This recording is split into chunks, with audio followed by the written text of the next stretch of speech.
Hello and welcome to Young Minds Career Institute. Hope you guys are doing good. Last class में हमने lipids के बारे में deal किया था। आज का जो लेक्चर हमारा होने वाला है उस लेक्चर के अंदर हम डील करेंगे प्लाज्मा प्रोटीन्स के बारे में, यानी जो भी प्लाज्मा मेम्ब्रेन है उसके अंदर किस तरीके के प्रोटीन्स प्रेजेंट होते हैं, वो सारा कुछ आज हम डील करने वाले हैं। इससे प्रीवियस वीडियो को अगर आपने नहीं देखा है तो आई अर्ज कि आप जाएं और प्रीवियस वीडियो को जरूर देख ले, सो दैट कि you can establish a link. आप अच्छे से एक लिंक एस्टैब्लिश कर पाएंगे और चीज़ों को अच्छे से समझ पाएंगे, ठीक है। और प्रीवियस वीडियो का जो भी हमारा पीडीएफ था वो ऑलरेडी मैंने टेलीग्राम चैनल पर अपलोड कर लिया है। आप चाहें तो उसको वहां से जाके डाउनलोड कर सकते हैं। तो आज का जो लेक्चर है वो है हमारा लेक्चर नंबर 3। तो सबसे पहले मैं यहाँ पे आपको ये मेंशन कर देता हूँ, ये है लेक्चर नंबर 3। और इस लेक्चर का जो आज का हमारा एजेंडा है, इस लेक्चर के अंदर आज हम डील करने वाले हैं प्लाज्मा प्रोटीन्स के बारे में। आज क्या डील करेंगे, हम डील करेंगे प्लाज्मा प्रोटीन्स के बारे में कि प्लाज्मा मेम्ब्रेन में किस तरीके के प्रोटीन्स प्रेजेंट होते हैं, उनका क्या क्या फंक्शन होता है, किस तरीके से वो क्या रोल प्ले करते हैं, ये आज हम डील करने वाले हैं। तो ये है हमारा आज प्लाज्मा प्रोटीन। तो ज़्यादा टाइम वेस्ट नहीं करते हैं, डायरेक्टली मूव करते हैं टॉपिक के ऊपर। तो अगर हम प्लाज्मा प्रोटीन की बात करें, ठीक है, अगर हम प्लाज्मा प्रोटीन की बात करें तो प्लाज्मा मेम्ब्रेन के अंदर जनरली हमें 3 टाइप के प्रोटीन्स देखने को मिलता है, ठीक है। जिसमें से जो पहला टाइप वाला जो प्रोटीन है उस प्रोटीन को हम नाम देते हैं structural. Just give me a second. तो फर्स्ट क्या है हमारा स्ट्रक्चरल, फर्स्ट है हमारा स्ट्रक्चरल प्रोटीन। इसका क्या रोल होता है उसको भी समझ लेंगे। स्ट्रक्चरल जो प्रोटीन है, ये प्रोटीन बेसिकली बैकबोन बनाता है। ये क्या बनाएगा, ये backbone, backbone of plasma membrane, plasma membrane. ये प्लाज्मा मेम्ब्रेन के बैकबोन को क्रिएट करता है। सपोज करो ये हमारा क्या है, प्लाज्मा मेम्ब्रेन है। और आपको मैंने पिछली क्लास में ऑलरेडी बता दिया था कि प्लाज्मा मेम्ब्रेन क्या होता है, लिपिड बाइलेयर का प्रेजेंट होता है। तो अब ये क्योंकि ऑलरेडी ब्लैक बैकबोन बना रहा है, जैसे मैंने यहाँ पे मेंशन क्या कर रखा है, ये क्या कर रहा है, बैकबोन बनाता है। तो बैकबोन का मतलब क्या है कि ये जो स्ट्रक्चर है, जो लिपिड बाइलेयर के स्ट्रक्चर है, इसमें क्या होगा, इसके अंदर इस प्रोटीन को प्रेजेंट होना पड़ेगा। यानी जो ये प्रोटीन है ये क्या होगा, लिपिड बाइलेयर के बीच में प्रेजेंट होगा। तो बेसिकली क्या है, ये हाइड्रोफोबिक नेचर का भी तो होना चाहिए, क्योंकि इसके अंदर ये तभी हो सकता है जब ये हाइड्रोफोबिक नेचर का हो। क्योंकि हमने पढ़ा था जो टेल होता है वो हाइड्रोफोबिक नेचर का होता है, और ये हेड जो होता है लिपिड का, वो कैसा होता है, हाइड्रोफिलिक नेचर का होता है। तो जब इसको इस पर्टिकुलर इस लेयर के अंदर इस प्रोटीन को प्रेजेंट अगर रहना है, तो इसके लिए प्रोटीन को कैसा बनना पड़ेगा, हाइड्रोफोबिक नेचर का बनना होगा।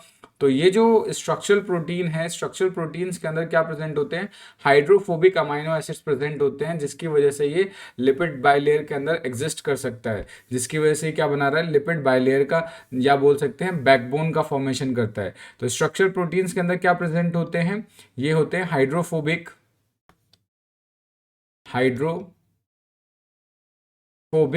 अमाइनो एसिड्स प्रेजेंट होते हैं, ठीक है। हाइड्रोफोबिक अमाइनो एसिड्स प्रेजेंट होते हैं, जिसकी वजह से कैसा होगा, ये कहाँ एग्जिस्ट कर सकता है, लिपिड बाइलेयर के अंदर प्रेजेंट होगा, ठीक है। तो फर्स्ट हमने डील किया स्ट्रक्चरल प्रोटीन होता है। उसके अलावा जो सेकंड है, सेकंड प्रेजेंट को बोल सकते हैं एंजाइम्स। सेकंड क्या होता है हमारा, एंजाइम्स। अगर एंजाइम्स की बात करें तो एंजाइम्स क्या है, ये प्लाज्मा मेम्ब्रेन का एक इंपॉर्टेंट कंपोनेंट है, ठीक है। क्या है, it is an important important component of plasma membrane, important component होता है। और कुछ स्पेसिफिक टाइप के प्लाज्मा मेम्ब्रेन्स में, या बोल सकते हैं कुछ स्पेसिफिक टाइप के सेल ऑर्गेनल्स में प्रेजेंट हो सकते हैं ये। जैसे कि फॉर एग्जांपल अगर मैं बात करूं तो माइटोकॉन्ड्रिया के अंदर देखने को मिल सकता है, क्योंकि एंजाइमेटिक एक्शन है। जहाँ जहाँ पे जिन जिन सेल ऑर्गेनल्स के अंदर एंजाइमेटिक एक्शंस प्रेजेंट होंगे, वहाँ पे ये एंजाइम्स प्रेजेंट मोस्टली होते ही होते हैं, ठीक है। तो माइटोकॉन्ड्रिया, माइटोकॉन्ड्रिया के अंदर प्रेजेंट हो सकते हैं, एंडोप्लाज्मिक रेटिकुलम के अंदर प्रेजेंट हो सकते हैं, और दूसरे डिफरेंट टाइप के प्लाज्मा मेम्ब्रेन में प्रेजेंट होंगे। तो पहला क्या हो गया आपका, ये हो गया स्ट्रक्चरल प्रोटीन। दूसरा एंजाइम्स हो गया। एंड थर्ड अगर हम बात करते हैं तो थर्ड है हमारा कैरियर प्रोटीन। थर्ड क्या है, carrier proteins. Carrier proteins basically permease transporter की तरह वर्क करते हैं, या बोल सकते हैं कि किसकी तरह वर्क करते हैं, act as a transporter, transporter. Transporter का मतलब क्या है कि ये मटेरियल को सेल के बाहर से अंदर या अंदर से बाहर ले जाने में हेल्प करते हैं। मेनली कैरियर प्रोटीन्स का जो काम होता है वो against the concentration gradient movement करवाता है, ठीक है। Movement movement against against concentration gradient. अभी हम ये आगे जब ट्रांसपोर्ट डील करेंगे तब वहाँ पे इसको ज़्यादा डिटेल से समझेंगे। जस्ट अभी इतना समझिए कि जो कैरियर प्रोटीन है वो एक ट्रांसपोर्टर की तरह वर्क करता है। ट्रांसपोर्टर की तरफ वर्क करने का मतलब क्या है कि ये मॉलिक्यूल्स को सेल के इन या सेल के आउट करने में हेल्प करता है। लेकिन ये जो मूवमेंट करवाता है कैरियर प्रोटीन, ये क्या करता है, अगेंस्ट द कंसंट्रेशन ग्रेडियंट करवा रहा है, यानी कंसंट्रेशन ग्रेडियंट के अगेंस्ट हो रहा है। यानी सपोज करो कहीं पे कंसंट्रेशन ऑलरेडी हाई है तो ये क्या करेगा, हाई से लो नहीं करता, लो से हाई मतलब कि ये इसको मूव करवाएगा। तो ये अगेंस्ट द कंसंट्रेशन ग्रेडियंट के लिए ये रिस्पॉन्सिबल होगा। तो प्लाज्मा मेम्ब्रेन के अंदर ये 3 टाइप के स्पेसिफिक प्रोटीन्स प्रेजेंट होते हैं। ये जो तीनों टाइप के जो स्पेसिफिक प्रोटीन है इसको हम बेसिकली कैटेगराइज कर सकते हैं 2 पार्ट में, ठीक है। ये जो तीनों प्रोटीन्स मैंने लिखे हैं, स्ट्रक्चरल प्रोटीन, एंजाइम्स या कैरियर प्रोटीन, इसको बेसिकली हम डिवाइड कर सकते हैं 2 पार्ट में। एक होता है एक्सट्रिंसिक प्रोटीन और एक क्या होगा, इंट्रिंसिक प्रोटीन, ठीक है। तो बेसिकली इन्हीं में से कुछ क्या होंगे, एक्सट्रिंसिक होंगे, कुछ ही क्या होंगे, इंट्रिंसिक होंगे। तो नेक्स्ट अगर हम बात करें प्रोटीन्स को on the basis of extraction, अगर हम बात करते हैं types of protein on the basis of extraction, तो यहाँ पे हम डील कर रहे हैं types of protein on the basis of extraction, यानी कि कौन से प्रोटीन को कहाँ से हमने एक्सट्रैक्ट किया है। तो एक्सट्रैक्शन के बेसिस पे अगर हम इसको डिवाइड करें तो एक्सट्रैक्शन के बेसिस पे हम प्रोटीन्स को 2 पार्ट में डिवाइड कर सकते हैं। यहाँ पे एक्सट्रैक्शन के बेसिस पे हम इसको 2 पार्ट में डिवाइड कर सकते हैं, ठीक है। जिसमें से एक होगा जिसको हम बोलते हैं एक्सट्रिंसिक, एक क्या होगा, एक होगा एक्सट्रिंसिक प्रोटीन, ठीक है, या इसको हम पेरिफेरल प्रोटीन भी बोल सकते हैं, इसको पेरिफेरल प्रोटीन्स भी बोल सकते हैं, ठीक है। इसके अलावा जो दूसरा होता है हमारा वो होगा इंट्रिंसिक, दूसरा होगा इंट्रिंसिक प्रोटीन, या इसको हम इंटीग्रल प्रोटीन भी बोल सकते हैं, इसको इंटीग्रल प्रोटीन्स भी बोल सकते हैं, ठीक है। Hope you guys are liking this video. If you have any doubt you can simply comment anywhere you feel like कि यहाँ पे समझ में नहीं आ रहा है या कोई मतलब कि टॉपिक समझ मतलब क्लियर नहीं हो रहा, तो आप जब चाहें तब कमेंट कर सकते हैं। मैं कोशिश कर रहा हूँ कि इसको सिंप्लीफाई कर सकूँ जितना से जितना हो सकता है। फिर भी अगर कोई डाउट रह जाता है तो फील फ्री टू कमेंट, ठीक है। तो हमने क्या किया यहाँ पे, प्रोटीन्स को 2 पार्ट में डिवाइड किया on the basis of extraction, कि इसको कहाँ से निकाल सकते हैं, ठीक है। उसके बेसिस पे हम यहाँ पे प्रोटीन को 2 पार्ट में डिवाइड कर रहे हैं। तो लेट्स सी कैसे हमने डिवाइड किया। ये मान लेते हैं ये हमारा प्लाज्मा मेम्ब्रेन है। प्लाज्मा मेम्ब्रेन के अंदर क्या होगा, आप जानते ही हैं कि उसके अंदर लिपिड बाइलेयर प्रेजेंट होगा। तो ये इस तरीके से लिपिड बाइलेयर है। अब कुछ जो प्रोटीन्स होंगे प्लाज्मा मेम्ब्रेन के इस तरीके से आउटर सरफेस पे अटैच्ड होते हैं, कुछ इनर सरफेस पे भी अटैच होंगे। जो आउटर सरफेस है इसको हम एक्सोप्लाज्म बोलते हैं, एक्सोप्लाज्मिक फेस बोल सकते हैं। ये जो आउटसाइड है इसको क्या बोलते हैं, एक्सोप्लाज्मिक फेस। और जो सेल के अंदर है उस वाले पार्ट को बोलते हैं साइटोप्लाज्मिक फेस। तो कुछ प्रोटीन्स क्या होंगे, या तो एक्सोप्लाज्मिक फेस पे प्रेजेंट होंगे या साइटोप्लाज्मिक फेस में होंगे, बट वो प्लाज्मा मेम्ब्रेन के बाहर प्रेजेंट होते हैं। तो ये जो प्लाज्मा मेम्ब्रेन के बाहर ये जो प्रोटीन्स होते हैं इनको एक्सट्रैक्ट करना बहुत आसान होता है, इसको ईजिली एक्सट्रैक्ट किया जा सकता है। अब क्योंकि ये आउटर सरफेस पे प्रेजेंट है इसलिए इस प्रोटीन्स को नाम देंगे हम, इन प्रोटीन्स को नाम देंगे एक्सट्रिंसिक प्रोटीन। तो let me right the name. तो ये जो प्रोटीन्स है जो बाहर प्रेजेंट है और इनका एक्सट्रैक्शन बहुत आसान हो सकता है, तो इसको हम क्या बोल सकते हैं, इसको नाम देंगे एक्सट्रिंसिक प्रोटीन्स, क्योंकि इसका एक्सट्रैक्शन बहुत आसान है। सिंपल हम क्या कर सकते हैं कि कोई भी सॉल्ट ट्रीटमेंट करवा दें, सॉल्ट ट्रीटमेंट से हो सकता है या फिर आयनिक डिस्चार्ज की वजह से हो सकता है। तो बहुत सारे हमारे पास ऑप्शन है जिसको इसको रिमूव किया जा सकता है। बट कुछ प्रोटीन्स ऐसे होते हैं जो प्लाज्मा मेम्ब्रेन के अंदर जो है हमारा प्लाज्मा मेम्ब्रेन है, इस प्लाज्मा मेम्ब्रेन के अंदर टोटली बरीड होता है, इस तरीके से टोटली बरीड होता है। तो ये जो टोटली बरीड प्रोटीन्स होते हैं, तो इनको एक्सट्रैक्ट करना थोड़ा मुश्किल है, इनको आसानी से एक्सट्रैक्ट नहीं कर सकते।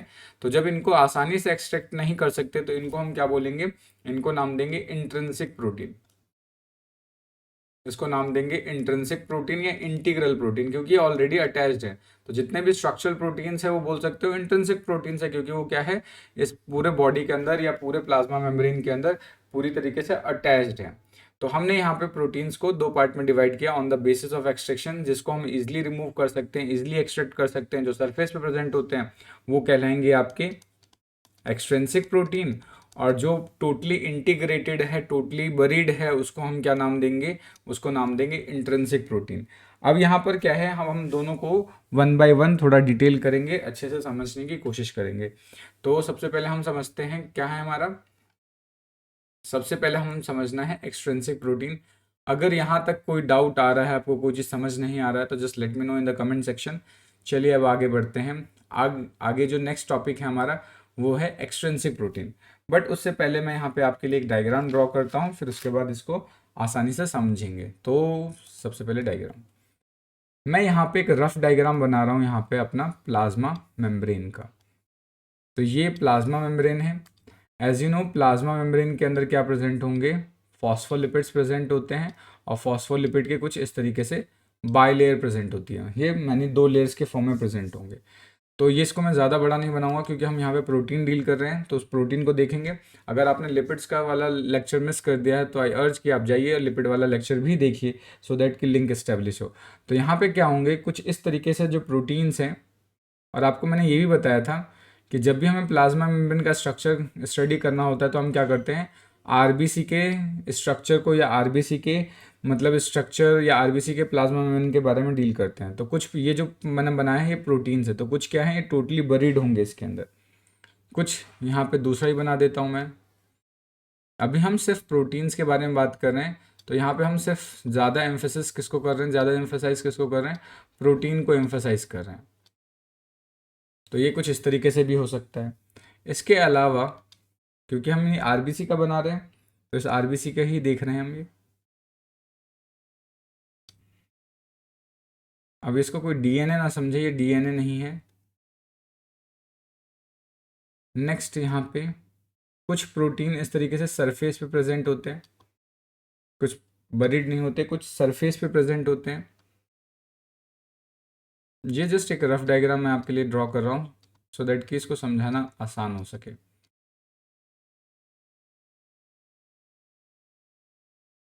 सो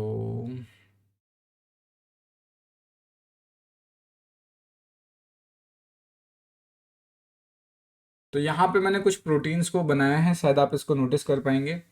तो यहाँ पे जो प्रोटीन्स को मैंने ड्रॉ किया है, ये रेड, ये तो आपके लिपिड्स हैं, ये रेड में जो ड्रॉ किया, बाकी इसको छोड़ने के अलावा जितने भी स्ट्रक्चर आप देख रहे हो सारे प्रोटीन्स के स्ट्रक्चर बनाए, जिसमें से ये हमारा प्रोटीन्स है। आपने पढ़ा होगा कि जो प्रोटीन्स होता है वो पॉलीपेप्टाइड चेन होता है या फिर अमाइनो एसिड से मिलके बनता है। तो ये जितने भी ये प्रोटीन्स हैं जो टोटली बरीड होते हैं, जो टोटली इंटीग्रल नेचर के होते हैं, उसके अंदर वाले जितने भी प्रोटीन होते हैं वो हाइड्रोफोबिक अमाइनो एसिड के बने होते हैं, बिकॉज उसको क्या करना है, इसके अंदर रहना है, और अंदर का जो नेचर होता है हाइड्रोफोबिक नेचर का होता है।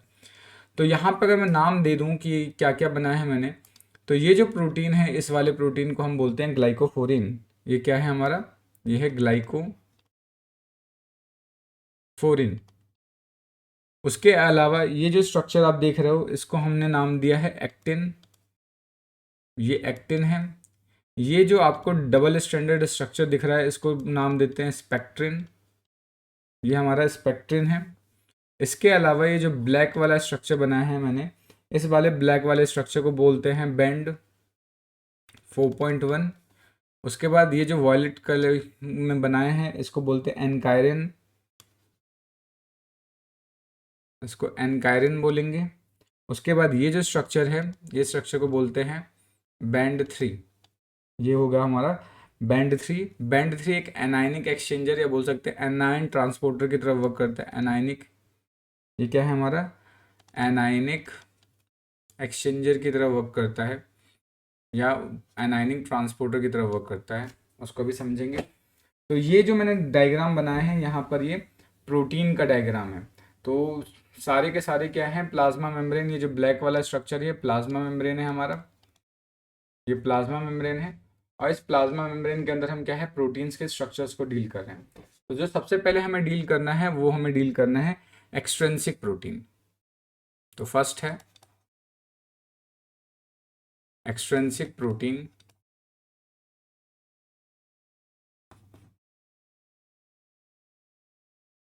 तो एक्सट्रिंसिक प्रोटीन क्या हुए, ऐसे प्रोटीन जो सरफेस पे प्रेजेंट होते हैं। ये कहाँ प्रेजेंट होंगे, ये सरफेस पे प्रेजेंट होंगे। अब क्योंकि ये सरफेस पे प्रेजेंट होते हैं तो ये क्या होंगे, लूजली अटैच्ड होते हैं, ज़्यादा टाइटली अटैच्ड नहीं होते हैं। तो एक्सट्रिंसिक प्रोटीन कहाँ होंगे, present towards the presents towards the surface of plasma membrane. Plasma membrane का के कहाँ है, सरफेस पे प्रेजेंट है। और सरफेस कौन कौन सा हो सकता है, एक्सोप्लाज्मिक सरफेस भी हो सकता है और साइटोप्लाज्मिक सरफेस पे भी चिपक सकते हैं। ठीक है, तो ऐसे प्रोटीन जो सरफेस पे प्रेजेंट होते हैं उसको हम क्या नाम देते हैं, उसको नाम देते हैं एक्सट्रिंसिक प्रोटीन बोलते हैं।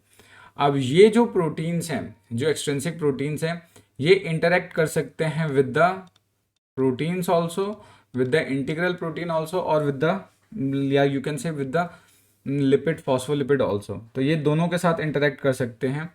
तो can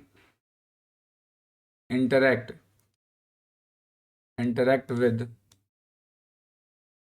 both proteins and lipids। तो ये दोनों के साथ ही इंटरेक्ट कर सकते हैं, प्रोटीन के साथ भी इंटरेक्ट कर सकते हैं और ये आपके लिपिड के साथ भी इंटरेक्ट कर सकते हैं। तो अगर आप एक्सट्रिंसिक प्रोटीन की बात करें तो एक्सट्रिंसिक प्रोटीन जो है हमारे, वो कहाँ प्रेजेंट होते हैं, सरफेस पे प्रेजेंट होते हैं। तो सरफेस पे प्रेजेंट होने की वजह से जो इनके बीच में जो बॉन्ड बनता है वो बॉन्ड वीक होता है, जिसकी वजह से इसको हम आसानी से रिमूव कर सकते हैं। तो ये क्या हो सकता है, जैसे सपोज करो ये प्रोटीन लिपिड्स के साथ भी बॉन्ड बना सकते हैं। ठीक है, लिपिड के साथ भी बॉन्ड बना सकते हैं, या साथ के साथ क्या हो सकता है कि सपोज करो ये कोई दूसरा एक ऑलरेडी इंटीग्रल प्रोटीन है, इस इंटीग्रल प्रोटीन के साथ ये अटैच्ड है, तो ये इसके साथ भी अटैच हो सकते हैं और लिपिड के साथ भी अटैच हो सकते हैं, दोनों साइड अटैचमेंट हो सकता है। तो अगर सपोज करो कि मुझे इंटीग्रल प्रोटीन को रिमूव, मतलब कि ये जो एक्सट्रिंसिक प्रोटीन है इसको रिमूव करना है, तो रिमूव करने के लिए हम क्या कर सकते हैं, टू रिमूव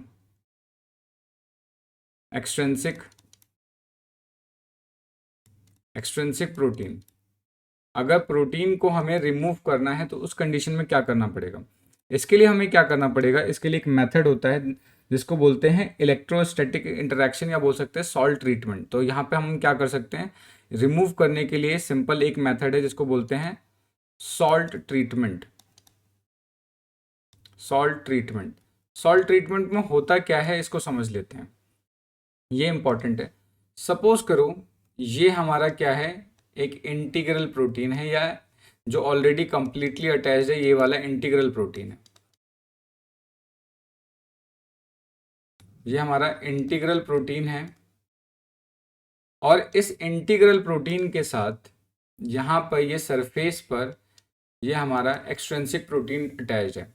ये जो दोनों प्रोटीन्स होते हैं ये आपस में जिस बॉन्ड से बंधे हुए होते हैं, जिस बॉन्ड से अटैच्ड होते हैं, उस बॉन्ड को बोलते हैं इलेक्ट्रोस्टैटिक इंटरैक्शन। इसको क्या बोलते हैं, इलेक्ट्रोस्टैटिक इंटरैक्शन बोलते हैं। ये बेसिकली क्या है, बॉन्ड है जिसकी वजह से ये जो एक्सट्रिंसिक प्रोटीन है, ये जो एक्सट्रिंसिक प्रोटीन है, ये एक्सट्रिंसिक प्रोटीन क्या है, इंटीग्रल प्रोटीन के साथ अटैच है जिस बॉन्ड से, उस बॉन्ड को बोलते हैं इलेक्ट्रोस्टैटिक इंटरैक्शन। इलेक्ट्रोस्टैटिक इंटरैक्शन में होता क्या है कि ये जो दोनों प्रोटीन्स हैं, जो ये दोनों प्रोटीन हैं हमारे, ये प्रोटीन क्या होते हैं, चार्जेस की मदद से अटैच होता है। इलेक्ट्रोस्टैटिक इंटरैक्शन का मतलब क्या होता है, बॉन्ड्स बिटवीन चार्जेस। तो सपोज करो यहाँ पे कुछ अमाइनो एसिड है जो नेगेटिव चार्ज रिप्रेजेंट कर रहे हैं, या फिर पॉजिटिव चार्ज रिप्रेजेंट कर रहे हैं, या नेगेटिव चार्ज रिप्रेजेंट कर रहे हैं। ये क्या होंगे, ये जो दूसरे साइड वाले जो होंगे उसके साथ भी इंटरेक्ट करेंगे। तो अगर इधर नेगेटिव है तो उधर पॉजिटिव हो जाएगा, इधर पॉजिटिव है तो उधर नेगेटिव होगा, इधर नेगेटिव है तो उधर पॉजिटिव होगा। तो ये क्या है, नेगेटिव पॉजिटिव के बीच में, इनके बीच में इंटरेक्शन होगा। तो दोनों के ऊपर अपोजिट चार्ज हैं, तो अपोजिट चार्जेस के बीच में जो बॉन्ड बनेगा, इस बॉन्ड को ही हम क्या बोलते हैं, इलेक्ट्रोस्टैटिक इंटरेक्शन बोलते हैं। अब क्योंकि मुझे इसको रिमूव करवाना है, तो रिमूव करवाने से के लिए हमें क्या करना पड़ेगा, सॉल्ट ट्रीटमेंट करना होगा। तो सॉल्ट ट्रीटमेंट में हम करते क्या हैं, यहाँ पे सॉल्ट इसको देते हैं। सॉल्ट जैसे सपोज करो NaCl दिया हमने, तो जब मैं इसको NaCl दूंगा तो NaCl दो पार्ट में टूटेगा, Na पॉजिटिव और Cl नेगेटिव। तो यहाँ पर क्या है, जो Na है, Na इस नेगेटिव पार्ट के साथ अटैच हो जाएगा, Cl इसके साथ, सपोज करो ये नेगेटिव है, फिर Na इसके साथ अटैच हो जाएगा। इधर यहाँ पे क्या हो जाएगा, इससे Cl अटैच हो जाएगा, इधर Na अटैच हो जाएगा, इधर अगेन क्या होगा, Cl अटैच होगा। तो जो डिफरेंट आयंस वाले हैं वो अलग अलग अटैच हो जाएंगे, जिसकी वजह से ये जो बॉन्ड है, ये बॉन्ड ब्रेक हो जाएगा और दोनों ही ये क्या हो जाएंगे, अलग अलग सेपरेट हो जाएंगे। तो इसको इलेक्ट्रोस्टैटिक इंटरेक्शन को ब्रेक करने के लिए हम क्या यूज़ करते हैं, सॉल्ट ट्रीटमेंट का यूज़ करते हैं। तो होप आपको ये इतनी बात समझ में आ रही होगी, ठीक है। तो यहाँ पे एक क्वेश्चन बन सकता है, उस क्वेश्चन को देख लेते हैं हम, ठीक है। तो क्वेश्चन क्या बन सकता है, सपोज करें यहाँ पे एक आरबीसी आपको दे रखा है, ये आरबीसी के सरफेस पे ये कुछ प्रोटीन्स हैं, क्योंकि आरबीसी के प्लाज्मा मेम्ब्रेन पे कुछ प्रोटीन्स हो सकते हैं। तो लेट सपोज ये क्या है, सरफेस पे कुछ प्रोटीन्स हैं, ये कुछ सरफेस पे यहाँ पे मैंने कुछ प्रोटीन्स बना दिए हैं। ऑब्वियस सी बात है इसके अंदर भी कुछ प्रोटीन्स होंगे, अंदर वाले साइटोप्लाज्मिक फेज पे भी कुछ ना कुछ प्रोटीन्स प्रेजेंट होंगे। तो यहाँ पे ये कुछ प्रोटीन्स हमने यहाँ ड्रॉ कर दिए हैं, ठीक है। अब अगर मुझे यहाँ पर सरफेस के प्रोटीन्स को हटाना है, ठीक है, अगर सरफेस के प्रोटीन्स को हटाना है तो उसके लिए मुझे क्या करना पड़ेगा, अभी जस्ट हमने डिस्कस किया, अगर सरफेस के प्रोटीन्स को हटाना है, क्योंकि सरफेस के प्रोटीन आपस में क्या होता है, इलेक्ट्रोस्टैटिक इंटरेक्शन के थ्रू अटैच होते हैं। तो अगर इसको हटाना है तो उसके लिए मुझे क्या करना पड़ेगा, इसके लिए करवाना पड़ेगा सॉल्ट ट्रीटमेंट, ठीक है। तो सॉल्ट ट्रीटमेंट में हम करते क्या हैं, जिसको सॉल्ट के साथ रिएक्ट करेंगे, सॉल्ट के साथ रिएक्ट करते ही क्या होगा कि सारे के सारे, जो ये सारे के सारे जितने भी ऊपर जितने भी प्रोटीन्स थे, ये सारे प्रोटीन्स क्या हो जाएंगे, इसके सरफेस को छोड़ देंगे, सारे प्रोटीन सरफेस से बाहर आ जाएंगे। सॉल्ट ट्रीटमेंट से ध्यान रखना है, सिर्फ और सिर्फ आउटर सरफेस या एक्सोप्लाज्मिक सरफेस पे जितने प्रोटीन्स होते हैं सिर्फ वही रिमूव होते हैं। जो साइटोप्लाज्मिक फेस की तरफ जो प्रोटीन्स होंगे उन पे कोई भी इम्पैक्ट नहीं पड़ेगा, वो एज इट इज रहने वाले हैं। तो अंदर वाले प्रोटीन तो यही रहेंगे, बट जो आउटर प्रोटीन होंगे, जो एक्सोप्लाज्मिक सरफेस पे जितने भी प्रोटीन्स है वो सारे रिमूव होंगे, ठीक है। सो ऑल एक्सोप्लाज्मिक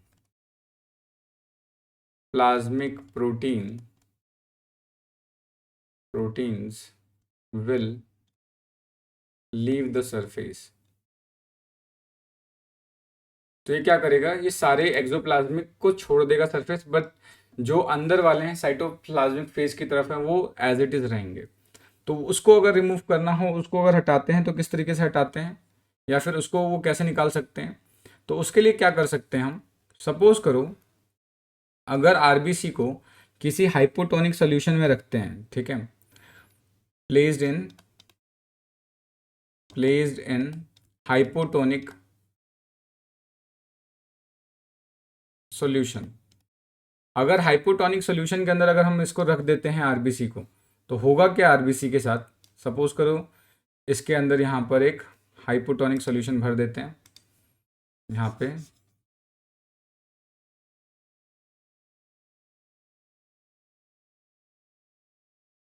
ये एक हाइपोटोनिक सॉल्यूशन है फॉर एग्जांपल।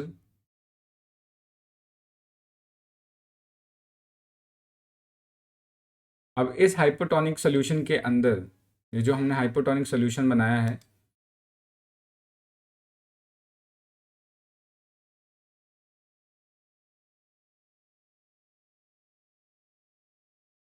ये जो हाइपोटोनिक सॉल्यूशन बनाया है, इस सॉल्यूशन को अगर मैं यहाँ ले आऊँ,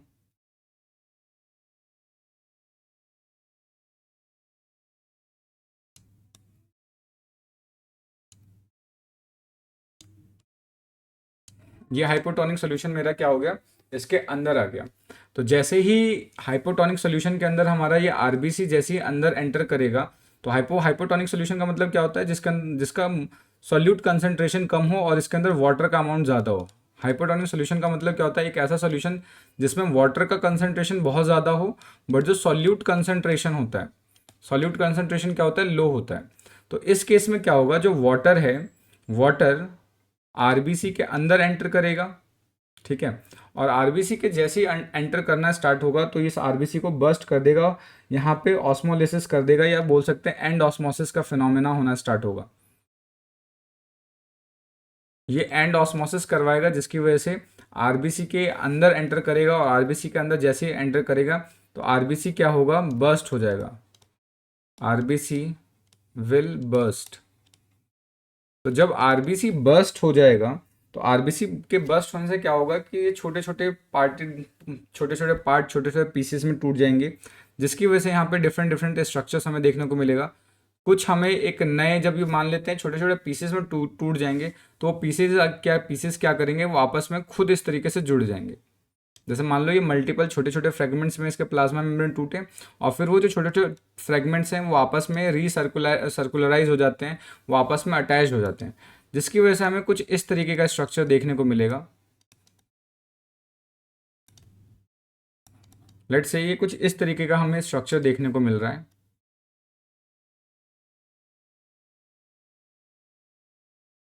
इस तरीके का स्ट्रक्चर दिख रहा है। तो इस वाले स्ट्रक्चर में क्या है, जो यहाँ पे देखो ये वाले जितने प्रोटीन्स थे ये एक्सोप्लाज्मिक फेज की तरफ थे, और रेड वाले क्या है, साइटोप्लाज्मिक फेज की तरफ थे। तो यहाँ पर देखो, यहाँ पे भी ये जो वॉयलेट या ब्लू बोल सकते हैं जो है, ये तो एक्सोप्लाज्मिक फेज में ही है, ये एक्सोप्लाज्मिक फेज की तरफ ही है। तो ये जो रीसर्कुलराइज होकर नए आरबीसी के जैसा स्ट्रक्चर, नया सर्कुलर जो स्ट्रक्चर बना है, जिसमें जो एक्सोप्लाज्मिक जो प्रोटीन्स थे वो अभी भी एक्सोप्लाज्मिक फेज की तरफ ही हैं, तो ऐसे वेसल्स को या ऐसे सर्कुलर स्ट्रक्चर्स को हम बोलते हैं right right side out vessels. इसको राइट साइड आउट वेसल्स बोलेंगे। और यहाँ पर देखो इस कंडीशन में क्या हो रहा है, इस कंडीशन के अंदर देखो जो साइटोप्लाज्मिक वाले प्रोटीन्स थे वो तो बाहर आ गए, ठीक है, जो साइटोप्लाज्मिक वाले थे वो तो बाहर आ गए, ठीक है, और जो एक्सोप्लाज्मिक वाले थे वो सारे के सारे क्या रह गए, वो अंदर की तरफ चले गए, ठीक है। तो इस तरीके में क्या हो गया कि प्रोटीन रिवर्स हो गया, जो अंदर वाला प्रोटीन था वो बाहर आ गया, जो बाहर वाला था वो अंदर हो गया। तो इस तरीके के जो मतलब का स्ट्रक्चर बनता है, इसको बोलते हैं इनसाइड आउट वेसल्स। तो ये क्वेश्चन अब पूछ लिया गया है, ये ध्यान रखना है। अगर साइटोप्लाज्मिक प्रोटीन एक्सोप्लाज्मिक फेज की तरफ आ जाता है और एक्सोप्लाज्मिक प्रोटीन साइटोप्लाज्मिक फेज की तरफ चला जाता है, रिवर्स हो जाता है, तो इससे बनने वाले वेसल्स को क्या बोलते हैं, इनसाइड आउट वेसल्स बोलते हैं। तो इस तरीके से क्या होगा, हमें इस तरीके से ग्रुप मिलेगा जिसके अंदर, या बोल सकते हैं ऐसा बहुत सारे वेसिकल्स मिलेंगे या वेसल्स मिलेंगे जो आपस में मिक्स्ड होंगे, और इनको अगर हमें अलग करना है, ठीक है, अगर इनको अलग करना है, कैसे करेंगे कि इनसाइड आउट या राइट साइड आउट को हमें अलग करना है, तो इनको अगर सेपरेट करना है, ठीक है, तो हम यहाँ पे नोट लिख सकते हैं। एक हम ये नोट लिख सकते हैं, नोट कौन सा, ऐसे वाला नहीं, ठीक है। अगर नोट लिखना है, नोट क्या होगा, if you want to separate only cytoplasmic peripheral protein,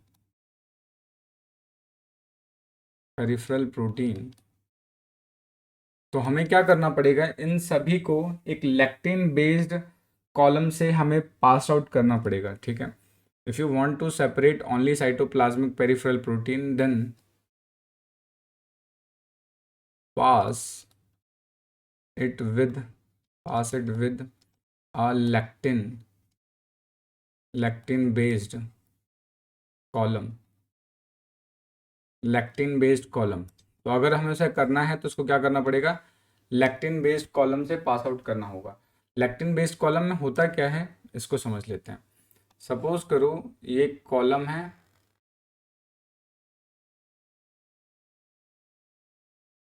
और इसके अंदर लैक्टिन फील्ड है। ठीक है, डायग्राम थोड़ा बेकार बन गया बट समझने के लिए ठीक है, आप आसानी से समझ सकते हैं इसको। तो इसमें क्या होगा, लैक्टिन फील्ड है। तो जब ये हम क्या करेंगे, यहाँ से जो भी ये प्रोटीन है इसको इसके अंदर से ट्रांसफर करेंगे। तो ट्रांसफर करने से होगा क्या कि जो लेक्टिन है, लेक्टिन बेसिकली कार्बोहाइड्रेट के को रिकॉग्नाइज कर लेता है, या फिर जो लेक्टिन है लेक्टिन शुगर को रिकॉग्नाइज कर सकता है। Lectin can recognise sugar present on exoplasmic face. ध्यान रखना है, जितने भी शुगर होता है, जितना भी ग्लाइकोसाइलेशन होता है, वो फिर एक्सोप्लाज्मिक फेस पे ही होता है। शुगर जितना भी प्रेजेंट होगा वो सेल के प्लाज्मा मेम्ब्रेन के आउटर सरफेस पे प्रेजेंट होता है। जैसे सपोज करूँ कि ये प्लाज्मा मेम्ब्रेन है, तो यहाँ पे अगर कोई प्रोटीन है तो प्रोटीन के यहाँ पर एक्सोप्लाज्मिक फेस पे ही यहाँ पे कार्बोहाइड्रेट्स का फॉर्मेशन या कार्बोहाइड्रेट का जो अटैचमेंट है वो एक्सोप्लाज्मिक फेस पे होता है। साइटोप्लाज्मिक फेस पे कार्बोहाइड्रेट का अटैचमेंट नहीं होता। तो यहाँ से क्या होगा कि जैसे ही हम इसके अंदर से इसको पास आउट करेंगे, तो पास आउट करने से क्या होगा कि जितने भी जो हमारे एक्सोप्लाज्मिक फेज वाले प्रोटीन्स थे वो तो सारे यहीं पर ब्लॉक कर लिए जाएंगे। ठीक है, so all exoplasmic proteins get trapped. ये सारे ट्रैप्ड हो जाएंगे इसके अंदर से, और ट्रैप होने के बाद फिर हमें जो यहाँ मिलेगा, यहाँ पे एक ऐसा प्रोटीन मिलेगा जिसके अंदर जो साइटोप्लाज्मिक वाला पार्ट था वो बाहर की तरफ दिखेगा। तो हमें ये प्रोटीन यहाँ से निकल के आ जाएगा। ठीक है, अब ये जो प्रोटीन बाहर से निकला है, अब ये जो प्रोटीन बाहर से निकला है इसको बोलते हैं इल्यूट आउट। ठीक है, तो यहाँ से जो भी ये इल्यूट आउट हुआ है, ये वाला जो प्रोटीन है ये साइटोप्लाज्मिक प्रोटीन होगा हमारे पास। ठीक है, और फिर इसको हम क्या कर देंगे, इस प्रोटीन को अगर सेपरेट करना है तो इसको हमें क्या करना पड़ेगा, अगेन से सॉल्ट ट्रीटमेंट देना पड़ेगा। और सॉल्ट ट्रीटमेंट जैसे ही देंगे तो प्रोटीन्स अलग अलग हो जाएंगे, और जो आपका सेल मेम्ब्रेन था वो अलग अलग हो जाएगा। कहते हैं तो एक्सटेंसिव प्रोटीन के एग्जांपल्स हो जाएंगे आपके बैंड 4.1। ओके, इसके अलावा स्पेक्ट्रिन हो सकता है, स्पेक्ट्रिन। उसके अलावा एनकायरिन हो सकता है, एनकायरिन हो सकता है, एक्टिन हो सकता है। ठीक है, ये सारे क्या हैं आपके एक्सट्रेंसिक प्रोटीन के एग्जाम्पल हैं। उसके अलावा जो स्पेक्ट्रिन और ये जो एक्टिन है, स्पेक्ट्रिन और ये जो एक्टिन है, ये बेसिकली साइटोप्लाज्मिक ऑर्गेनल या बोल सकते हैं कि एक फ्रेमवर्क लाइक स्ट्रक्चर बनाते हैं। तो ये ध्यान रखना है। तो ये किसके एग्जाम्पल हो गए, ये सारे एग्जाम्पल हो गए हमारे एक्सट्रेंसिक प्रोटीन्स के। नेक्स्ट अब हम बात करते हैं इंट्रिंसिक प्रोटीन के। इंट्रिंसिक प्रोटीन के एग्जाम्पल्स क्या क्या होंगे। तो डायरेक्टली अब हम मूव करते हैं इंट्रिंसिक प्रोटीन के बारे में। होप यहाँ तक चीज़ें समझ में आ रही हो। अगर कोई डाउट है तो आप सिंपली पूछ सकते हैं। नेक्स्ट अब बात करें इंट्रिंसिक प्रोटीन, या इसको हम इंटीग्रल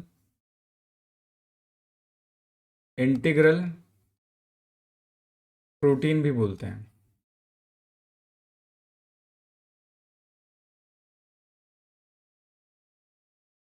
ठीक है, इंट्रिंसिक प्रोटीन या इंटीग्रल प्रोटीन। इसको इंट्रिंसिक क्यों बोलते हैं, बिकॉज ये एटलीस्ट मतलब कि पूरे के पूरे मतलब प्लाज्मा मेम्ब्रेन के अंदर प्रेजेंट होगा। ठीक है, तो ये ध्यान रखना होगा। Completely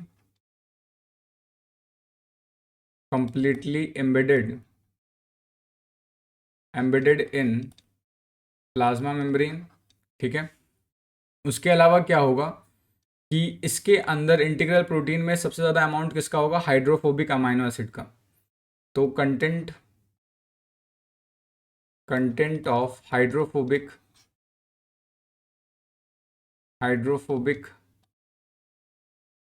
amino acid is more, तभी वो क्या कर सकता है, हाइड्रोफोबिक कोर के अंदर प्रेजेंट रह सकता है। ठीक है, और ये क्या होंगे, एटलीस्ट एक बार तो स्पेन जरूर करते हैं। ठीक है, spans the plasma membrane at least once. कम से कम ये एक बार तो स्पेन करेंगे ही करेंगे, ठीक है। और इनको रिमूव करना आसान नहीं है, इसको आसानी से रिमूव नहीं कर सकते। कैन नॉट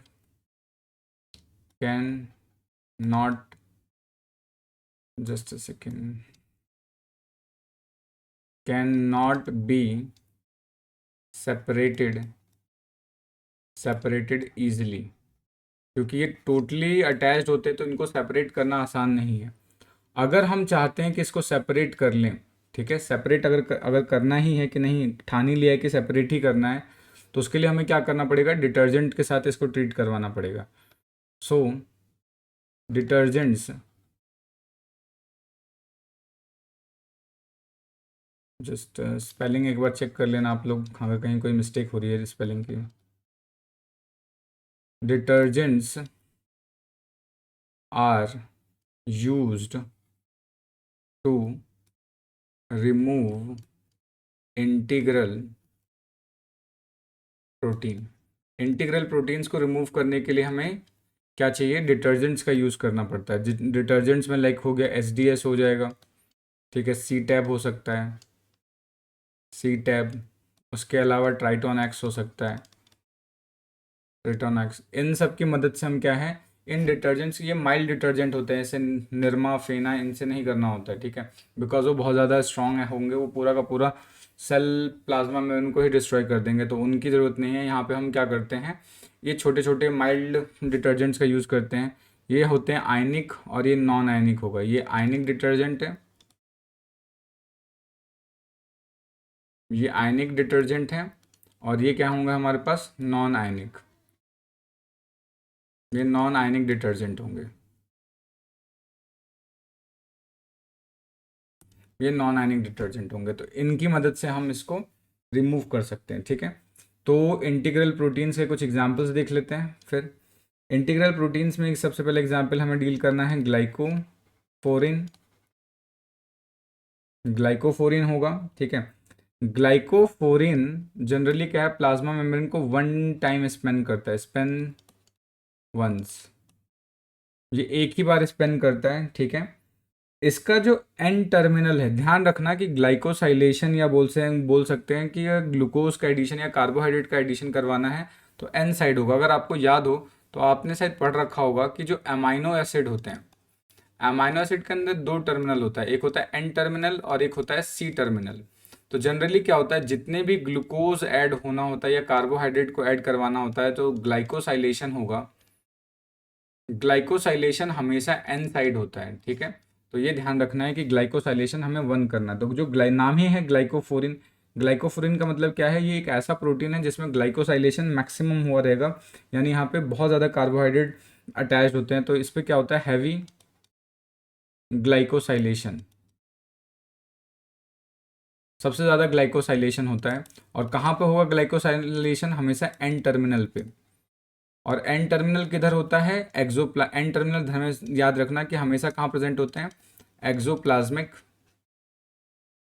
एक्सोप्लाज्मिक फेस पे प्रेजेंट होगा। तो ध्यान रखना है हैवी ग्लाइकोसाइलेशन होगा। इसके अलावा हम डील कर सकते हैं, बैंड 3 पढ़ सकते हैं। इसके अलावा क्या हो गया, बैंड 3, बैंड 3 लगभग, अब मैंने अभी जस्ट आपको शायद बताया नहीं है, बैंड 3 स्पेन करता है, इसकी स्पेनिंग है 14 टाइम्स, ये 14 बार प्लाज्मा मेम्ब्रेन को स्पेन करता है, ठीक है, ये ध्यान रखना है आपको। इसके अलावा GPCR हो सकता है, ठीक है, GPCR 7 टाइम स्पेन करता है, यानी 7 बार, 7 टाइम्स। इसके अलावा बैक्टीरियल रोडोप्सिन हो सकता है, एक एग्जाम्पल एक है बैक्टीरियल रोडोप्सिन, बैक्टीरियल रोडोप्सिन ये भी कितने टाइम स्पेन करता है, 7 टाइम्स स्पेन करता है। तो ये सारे एग्जाम्पल्स किसके हो गए, आपके इंट्रिंसिक प्रोटीन्स के बारे में हो गए। तो होप आपको यहाँ तक चीज़ें समझ में आ रही हैं।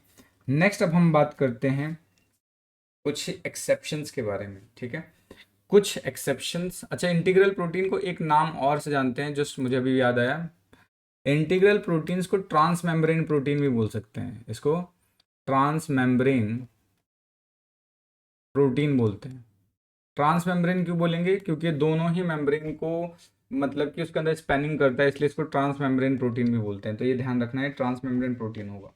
और ये जितने भी स्ट्रक्चर्स हमने बनाए हैं, जितना भी एग्जाम्पल बताया, ग्लाइकोफोरिन, बैंड 3, जीपीसीआर या बैक्टीरियल रोडोप्सिन, ये सारे के सारे क्या होते हैं, इनका जो स्ट्रक्चर अगर हम बात करते हैं, इन सभी का जो स्ट्रक्चर होता है वो अल्फा हेलिक्स होता है। ठीक है, ये सारे कैसे होते हैं, अल्फा हेलिक्स, अल्फा हेलिक्स होता है और 2 डिग्री स्ट्रक्चर होता है, 2 डिग्री स्ट्रक्चर। तो ये ध्यान रखना, जितने भी ट्रांस मेम्ब्रेन प्रोटीन होते हैं वो कैसा स्ट्रक्चर शो करते हैं, alpha helix with 2 degree structure. लेकिन इसका एक एक्सेप्शन है इसका, और वो एक्सेप्शन क्या है हमारा, वो है एक्सेप्शन पोरिन का। ठीक है, पोरिन का जो स्ट्रक्चर होता है वो बीटा शीट होता है, यानी बीटा बीटा शीट होगा और 2 डिग्री स्ट्रक्चर होगा। तो ये ध्यान रखना है। और आप पूछोगे पोरिन प्रेजेंट कहाँ होता है, तो पोरिन भी बता दूं मैं आपको, ये जो पोरिन है ये outer outer membrane of mitochondria, outer membrane of chloroplast, chloroplast हो गया, या फिर आप बोल सकते हो ग्राम नेगेटिव बैक्टीरिया में होता है, ग्राम नेगेटिव बैक्टीरिया, ये इसके अंदर प्रेजेंट होता है। तो ये आप सारी चीज़ें आपको ध्यान रखनी है। ठीक है, नेक्स्ट अब हम बात करेंगे थोड़ा सा इंट्रिंसिक प्रोटीन के बारे में, थोड़ा सा और। जनरली मैंने आपको बताया कि ये मान लेते हैं ये हमारा प्लाज्मा मेम्ब्रेन है, प्लाज्मा मेम्ब्रेन के अंदर इस तरीके से फॉस्फोलिपिड की बाइलेयर प्रेजेंट होती है, और इस फॉस्फोलिपिड की बाइलेयर के बीच में इस तरीके से प्रोटीन प्रेजेंट होता है हमारा, इस तरीके से यहाँ पे प्रोटीन्स प्रेजेंट होते हैं। तो ये जो प्रोटीन है ये प्लाज्मा मेम्ब्रेन को स्पैन करता है, इसको ऊपर नीचे इस तरीके से स्पैनिंग होती है। तो ये वाला जो रीजन है जो इतना होना चाहिए प्लाज्मा मेम्ब्रेन के अंदर, ये रीजन कैसा होना चाहिए, हाइड्रोफोबिक नेचर का होना चाहिए। ये हाइड्रोफोबिक नेचर का होना चाहिए, क्योंकि ये जो पूरा पार्ट होता है हमारा प्लाज्मा मेम्ब्रेन का, ये पूरा पार्ट है कैसा होता है, हाइड्रोफोबिक नेचर का होता है। तो प्रोटीन का भी इतना पार्ट कैसा होना चाहिए, हाइड्रोफोबिक नेचर का ही होना चाहिए। तो अब ये जब हाइड्रोफोबिक नेचर का है, तो अब हमें ये डिस्कस करना है कि कितने अमाइनो एसिड यहाँ पे लग जाएंगे इस तरीके के कोर बनाने के लिए। तो जनरली क्या होगा, ये जो प्लाज्मा मेम्ब्रेन का जो कोर होता है, ये वाला पार्ट, ये जो कोर है इसकी जो थिकनेस होती है वो 30 एंगस्ट्रॉम होती है। यानी 30 एंगस्ट्रॉम की थिकनेस को बनाने के लिए हमें कितने अमाइनो एसिड्स की रिक्वायरमेंट होगी वो डिस्कस करना है। तो आपको ध्यान रखना है कि 2 अमाइनो एसिड्स के बीच में distance between 2 amino acid is 1.5 angstrom. ठीक है, तो 30 को बनाने के लिए कितना चाहिए, तो टोटल अमाइनो एसिड रिक्वायर्ड, तो टोटल अमाइनो एसिड रिक्वायर्ड कैसे निकालेंगे, टोटल डिस्टेंस हमें कवर करनी है 30, और एक 2 अमाइनो एसिड्स के बीच की डिस्टेंस कितनी है 1.5, तो इससे ऑलमोस्ट 20 आता है, 20 अमाइनो एसिड। तो 20 अमाइनो एसिड तो चाहिए, या आप बोल सकते हैं कि 19 हमें कंटिन्यूस चाहिए, 90 अमाइनो एसिड कंटिन्यूस फैशन में, 90 अमाइनो एसिड कंटिन्यूस फैशन में चाहिए, यानी 90 तो चाहिए ही चाहिए। तो ये आपको ध्यान रखना है कि यहाँ पर इसको बनाने के लिए 19 अमाइनो एसिड्स की रिक्वायरमेंट होती है। ठीक है, तो यहाँ तक चीज़ें मेरे ख्याल से आपको क्लियर हो गई होंगी। And the last third part हम जो डील करने वाले हैं, थर्ड टाइप के, उसको बोलते हैं लिपिड एसोसिएटेड या लिपिड एंकर्ड प्रोटीन। ठीक है, लिपिड एंकर प्रोटीन का मतलब क्या होता है, एक ऐसा प्रोटीन जो लिपिड के अंदर धसा हुआ होता है। तो third and the last part of the protein is lipid anchored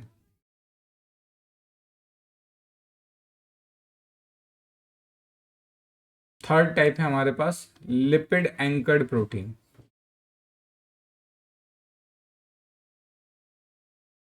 तो लिपिड एंकर प्रोटीन में क्या होगा, ध्यान दो। तो इसमें क्या होगा, लेट्स से जैसे प्लाज्मा मेम्ब्रेन है, ये फॉस्फोलिपिड की बाइलेयर है हमारे पास, ये फॉस्फोलिपिड की बाइलेयर है। तो ये फॉस्फोलिपिड की बाइलेयर से यहाँ पे प्रोटीन अटैच्ड होगा। तो इस तरीके के जो प्रोटीन है इसको बोलते हैं लिपिड एंकर्ड प्रोटीन। ठीक है, तो यहाँ पे हमें ज़्यादा कुछ नहीं डील करना, सिर्फ एग्जाम्पल्स हम डील करेंगे। जैसे कि एग्जाम्पल हो जाएगा myristyl amide anchored protein, myristyl amide anchored protein, anchored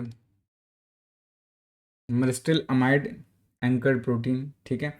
तो जो मिरिस्टिल अमाइड प्रोटीन है, मिरिस्टिक एसिड बेसिकली बोलते हैं 14 कार्बन की चेन को। अगर मिरिस्टिक वर्ड आ जाए, मिरिस्टिक का मतलब होता है 14, या मिरिस्टिक एसिड का मतलब कि 14 कार्बन की चेन कैरी करने वाला जो स्ट्रक्चर होता है उसको मिरिस्टिक बोलते हैं, ठीक है। उसके अलावा हो सकता है thio ester linked, thio ester linked acyl, acyl thioester linked acyl structures like acyl क्या था, thio ester linked acyl anchored protein,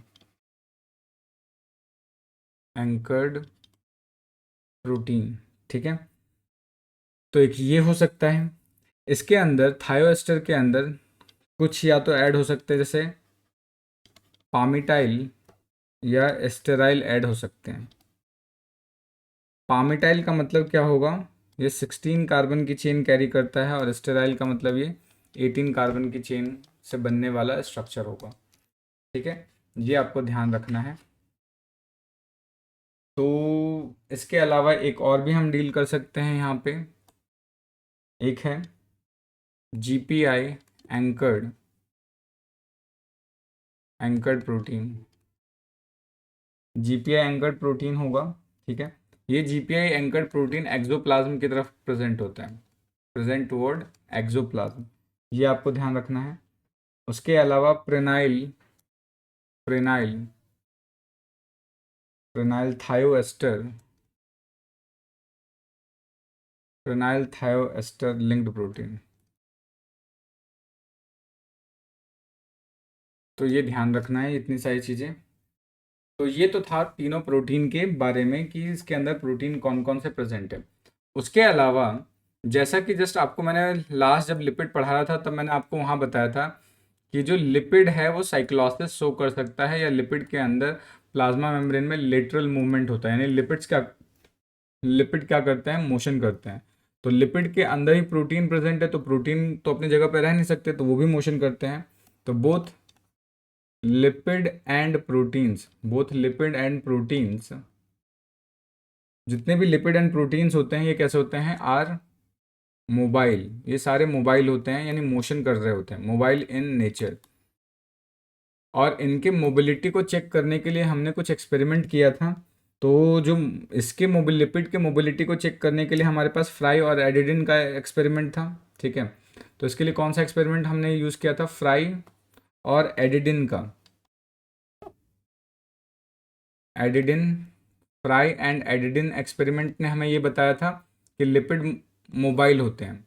और प्रोटीन के मोबाइल नेचर को चेक करने के लिए हम यूज़ करते हैं फ्रैप टेक्निक। इसके लिए फ्रैप टेक्निक यूज़ करते हैं। फ्रैप टेक्निक का मतलब क्या होता है, fluorescence, fluorescence recovery, fluorescence recovery after photo photo bleaching, photo bleaching. FRAP technique की मदद से हम क्या करेंगे, प्रोटीन्स के मोबाइल नेचर को पता करेंगे। और फ्राई और एडिडिन के एक्सपेरिमेंट से हमें क्या पता चला था, इसके एक्सपेरिमेंट से हमें लिपिड के मोबिलिटी के बारे में पता था चला था।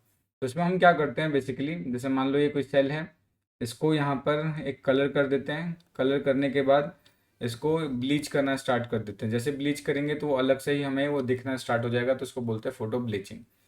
तो ये जो आज का हमारा लेक्चर था, ये लेक्चर पूरा का पूरा प्रोटीन के बारे में था, प्लाज्मा प्रोटीन। होप आपको ये वीडियो अच्छी लगी होगी। अगर कोई आपको डाउट है, कुछ भी चीज़ जो समझ में नहीं आई है, आप डायरेक्टली कमेंट करके बता सकते हैं। इसके अलावा हम यहाँ पे बीएससी जूलॉजी के भी कोर्सेज स्टार्ट कर रहे हैं। अगर अब तक चैनल सब्सक्राइब नहीं किया तो सब्सक्राइब कर लीजिए, वीडियो को लाइक कर दीजिए, अपने दोस्तों के साथ शेयर कर सकते हैं इसको। मिलते हैं नेक्स्ट वीडियो में, तब तक के लिए थैंक यू दोस्तों।